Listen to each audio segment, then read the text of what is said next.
අපි කෙල්ලව අරගෙන මගටම ආවා. ඒ එනකොට ගමේ සෙට් එකක් බැස්සනේ.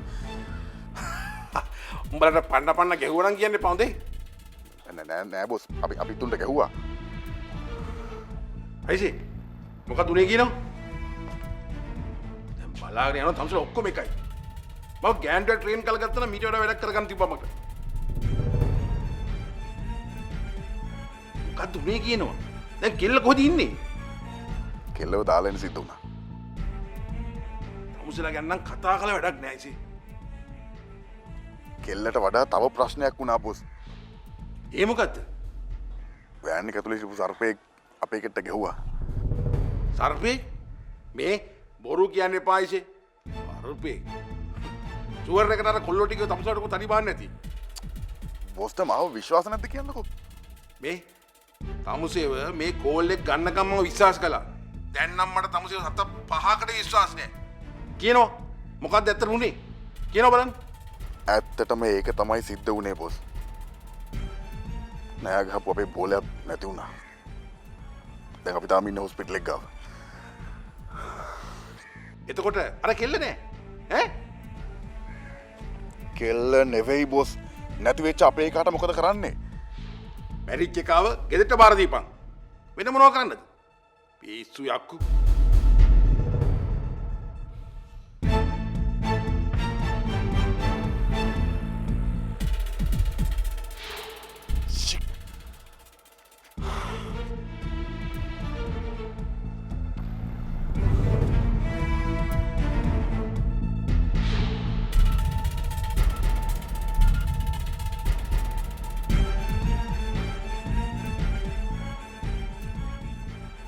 මොකද්ද දෙයනේ මේක පාටම සිද්ධ වුනේ? කිසිම දෙයක් මතක නැති විහාරව උස්ස යන්න තරම් උමනාවක් තියෙන කාටද? හිතා ගන්න බැරි ප්‍රශ්නයක්. හර්ෂ අයියවත්ද? නෑ වෙන්න බෑ. දැන් හර්ෂ අයියා වුණත් සර්ලා එක්ක එකතු වෙන්නේ. එහෙනම් කවුද මේ වැඩේ කරේ?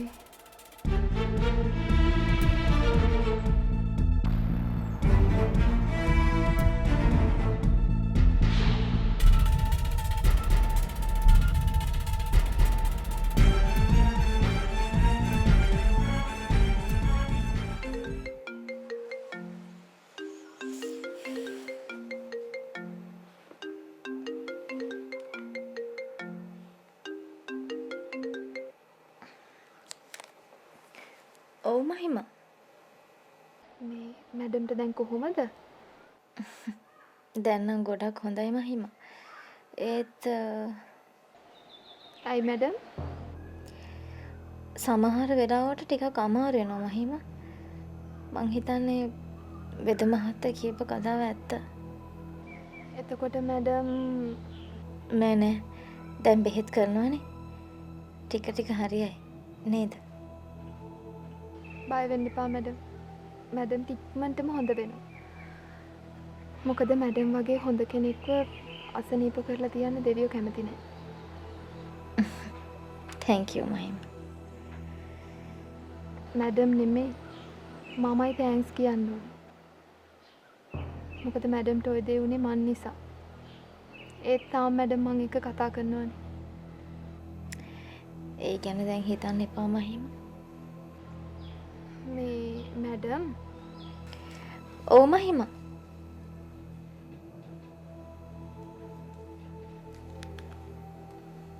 හෙලෝ මහිම. මැඩම් මෙහි පොඩි ප්‍රශ්නයක්. ප්‍රශ්නයක්? මොකද්ද? ඇයි කාට හරි කරදරයක්ද? ඔව් මැඩම්.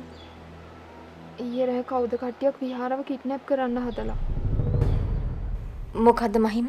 විහාරව කිඩ්නැප් කරන්න හදලා? ඔව්. එතකොට දැන් විහාර අර රුක්මන් දැකලා බේරගනලු. එහෙමද? දැන් එතකොට විහාරවල ප්‍රශ්නයක් නැහැනේ? හරියටම නම් කියන්න දන්නේ නැහැ මැඩම්. දැන් අපේ අයියලා ගියා බලලා එන්න කියලා. ඔව්. හරි මහිම. මොනවා හරි විස්තරයක් ලැබුණොත් මට කෝල් එකක් දෙන්න. හරි මැඩම්. මේ මහිම හෙලෝ. පුළුවන් නම් ඔයත් ගිහින් බලන්න. හරි මැඩම්.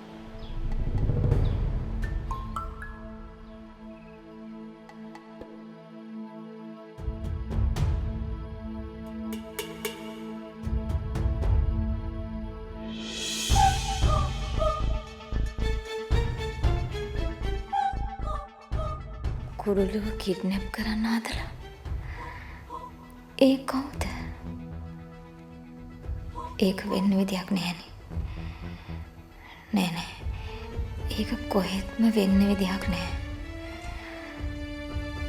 ඒ මහිම එහෙම බොරුවක් කියන්න විදියක් නැහැනේ. කවුද එතකොට මේක කරන්නේ? එයා එහෙ ඉන්නවා කියලා වෙන කවුද තව දන්නේ? මේක හොයාගන්න ඕන දෙයක්. මටත් හොරෙන් කවුද එතකොට කුරුල්ලෝ ෆලෝ කරන්නේ?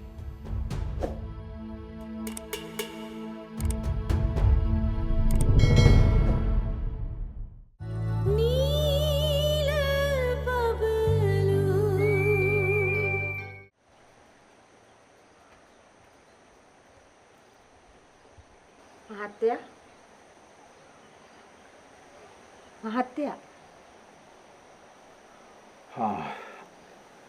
සුදු මැණික ඉන්නේ හොඳටම බය වෙලා.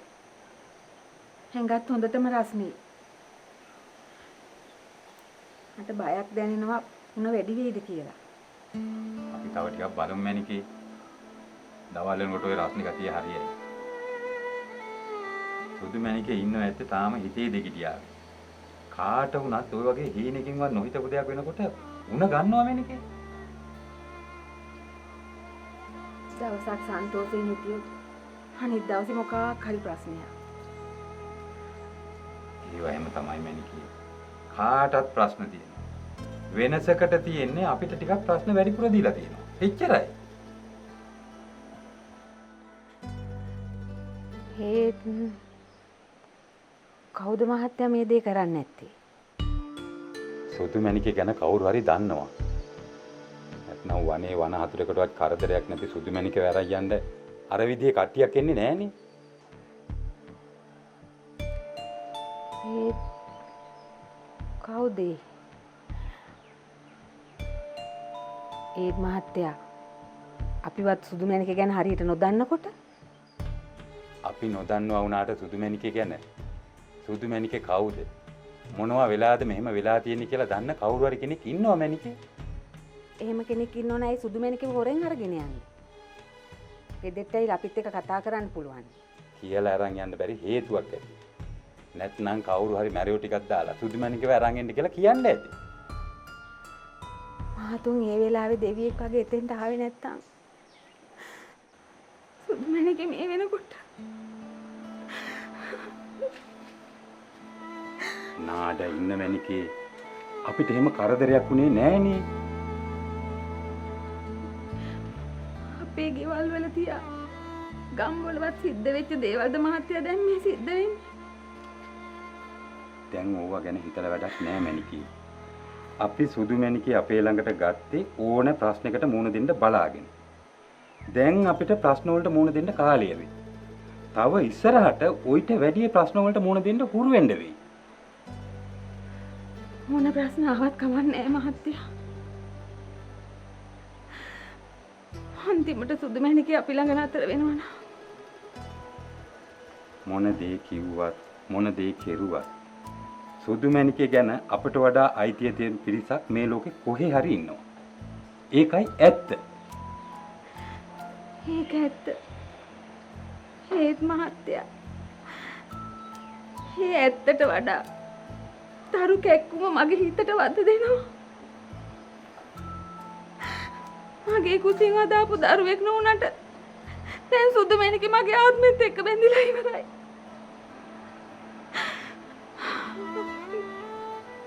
නාඩ ඉන්න මැණිකේ.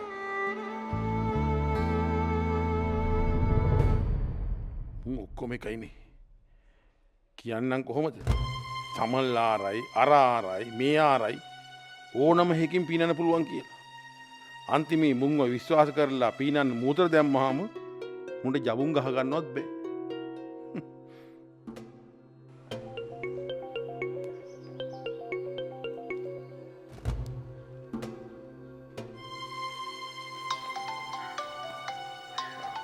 වැඩි හරිනේ. මේ මුං හින්දා කොහෙවත් යන ගෑණියෙක්ට මූණ දීගෙන බැරි තත්ත්වෙ මට දැන් ඉන්නේ. හෙලෝ.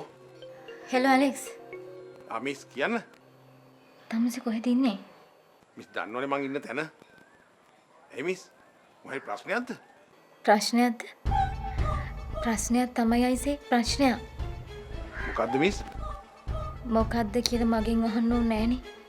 තමුන් හොඳටම දන්නවා මොකද්ද වෙලා තියෙන්නේ කියලා. ඇත්තට මිස් මොකක් ගැනද අහන්නේ? ඊයේ රෑ තමුසලා කොත්මලේදී නටපු නාටකම මොකද්ද? නාටකමක්? කොත්මලේදී? මොකද්ද මිස් මේ කියන්නේ? මේ ඇලෙක්ස් තමුසේ නිකන් බබා වෙන්නේ නැතුව මට කියනවා තමුසේ කුරුළුව උස්සන්න ගියා නේද? පිස්සුද මිස්? පිස්සු නෙමෙයි. තමුසේ නැතුව ඔය වැඩේ කරන්න වෙන මිනිහෙක්ට උවමනාවක් නැහැනේ. මිස් අනුන්ගේ වැඩකට අපි මොකටද තෙල් පුච්ච ගන්නෙ? මිස් අපි ඔය වැඩේට සම්බන්ධ නෑ. මේ ඇලෙක්ස් තමුසේලා ඕක ඔළුවෙන් හිටගෙන කිව්වත් මම ඒක විශ්වාස කරන්නේ නැහැ. ඒක ඉතින් මිස්ගේ කැමැත්ත. මේ ඇලෙක්ස් ඒක මගේ කැමැත්ත නෙමෙයි අයිසේ. මට හොඳටම විශ්වාසයි තමුල්ලා තමයි ඒක කරේ. ඇලෙක්ස් මිස් මම මේ තමුන්ට අන්තිම වතාවට කියන්නේ. මං කියන දේවල් වලින් පිටින් කිසිම දෙයක් කරන්න එපා. හැබැයි එහෙම කරලා ඔය ප්ලෑන් ටික තමුන් අවුල් කරොත් තමුන් යහතින් ඉන්නේ නැහැ. තේරුණාද?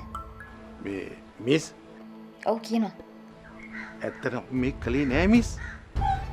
හරි. මං ඇඳෙන් බැහැලා ආපු දවසට මං බලා ගන්නම් මේක කරේ තමුන්ද වෙන කවුද කියලා.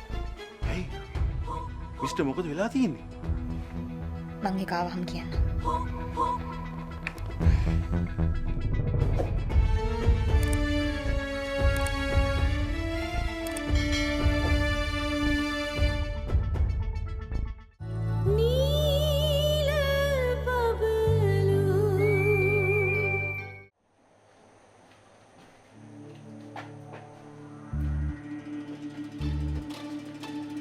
ලොකු සර්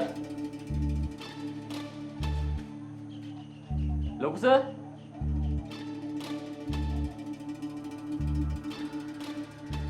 මොකද සර් උනේ? ඒ ගැන කියලා වැඩක් නැහැ නිරුවා. සර් මට සර් කියන්න දෙයක් තියෙනවා. ඒ මොකද්ද? පහුගිය දවස් ටිකේ සර්ලට ළඟ කරදර ගොඩක් වුණා සර්. මට හිතෙන්නේ මේකට හේතුව විහාර නංගි කියලා. මොකද සර් ගොඩක් අයට උමනාව තියෙනවා විහාර නංගිගේ මාර්ගෙන් සර්ට රිද්දන්න. ඒක නම් එහෙම තමයි නිරුවා. මං හිතන්නේ මේ වැඩේ කළේ අපි හොඳට දන්න කෙනෙක්. සර්ලට වෙලාවකට යන ප්‍රශ්න හරිම භයානකයි. කාට හරි උමනාවක් තියෙනවා සර්ලව කොයි පැත්තකින් හරි හිර කරන්න. මම කාටවත් කරදරයක් කරලා නැහැ. මගේ මැනිකේවත් අහිංසක සුදු මැනිකේවත් කාටවත් කරදරයක් කරලා නැහැ. ඉතින් මොකටද කාටවත් උවමනාව අපිව හිර කරන්නේ? කාට නැතත් හර්ෂටයි හර්ෂගේ පවුලේ අයටයි එහෙම උමනාවක් තියෙන්න පුළුවන් සර්. මොකද ඉතින් පහුගිය දවස් ටිකේ සර්ලත් එක්ක යාලා වැඩි හොඳින් හිටියේ නැහැනේ. මම නම් එහෙම හිතන්නේ නැහැ. ඔය අමරණන්ගේ කටට ආපලියට ඔය වචනයක් කිව්වට හර්ෂ ඉඳලා හිටලා ඔය පොඩි දඩබ්බරකමක් කරාට මම නම් හිතන්නේ හර්ෂ කවදාවත් ඔය වගේ දෙයක් කරයි කියලා. ඇයි සර් මතක නැද්ද සර් කලින් සර්ලට කොඩි වින කරලා සර්ලා මුළු ගමේම ලැජ්ජ කරපුවා. ඒ හැම දෙයක්ම කරේ හර්ෂයි හර්ෂලාගේ පවුලේ අය තමයි සර්. දැන් මේ සුදු මැනිකව උස්සගෙන යන්න ඒගොල්ලන්ට තියෙන උවමනාව මොකද්ද? සර් එහෙනම් සර් මේ ගමේ අනිත් අයට තියෙන උමනාව මොකද්ද විහාර නංගිව කිඩ්නැප් කරන්න? දැන් නිර්වාණ කියන්නේ මේ කේස් එකට අපේ මල්ලි සම්බන්ධයි කියලාද? අනේ නෑ සර් ජයරත්න මහත්තයාට උමනාවක් නෑ සර්ට ගින්දරක් දෙන්න. හැබැයි සර් හර්ෂටයි හර්ෂගේ අම්මටයි නම් එහෙම උමනාවක් තියෙනවා කියලා මට නම් සැකයි. නිර්වාණ ගිය දේවල් ගියා. වෙච්ච දේවල් වුණා. දැන් අපි බලන්න ඕනේ ඉස්සරහට වෙන දේවල් ගැන. වෙන්න තියෙන දේවල් ගැන හිතද්දි තමයි සර් මේ මිනිස්සු කලින් කරපු අමනුෂ්‍යකම් මතක් වෙන්නේ.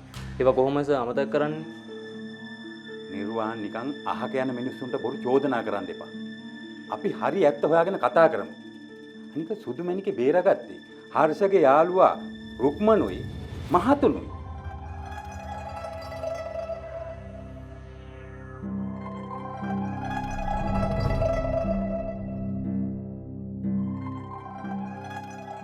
මොකක් හරි ලොකු දෙයක් මට සිද්ධ වෙලා තියෙනවා. ඒක මගේ අම්මවත් අභිමන්වත් දන්නේ නැතිව ඇති.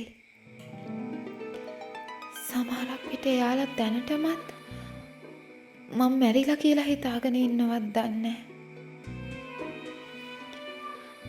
කාගෙන් හරි අහන්න ඕනේ අද දවස කවදද කියලා.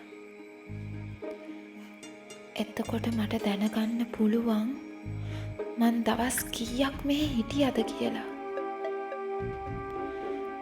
ඒත් දවස් ගාන මතක නැති වෙන්න විදිහක් නෑනේ. මම කාලයක් සිහි නැතුව හිටියවත්ද? සමහර විට මොනම හරි හේතුවකට මාව මෙහාට ගෙනත් දැම්මේ පූජාද? මාව මේ හිරකාරයෙක් කළේ පූජාද? නෑ. එහෙම වෙන්න බෑ.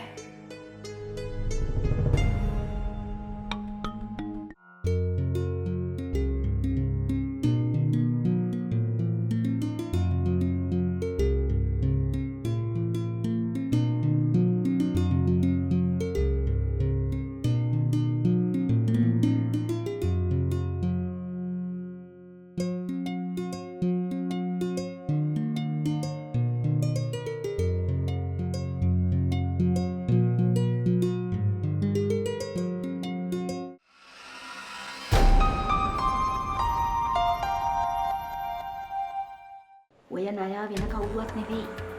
කුරුළුව හදාගත්ත කුරුළුගේ තාත්තා. මලින්න මහත්තයා. මට දැන් ඇත්තටම හිතෙනවා විහාර කියන්නේ පාතාල කෙනෙක්මයි කියලා. මොකද ඒකට ළඟම උදාහරණය තමයි එයාව ජලාශ ගාවින් හොයාගත්තේ.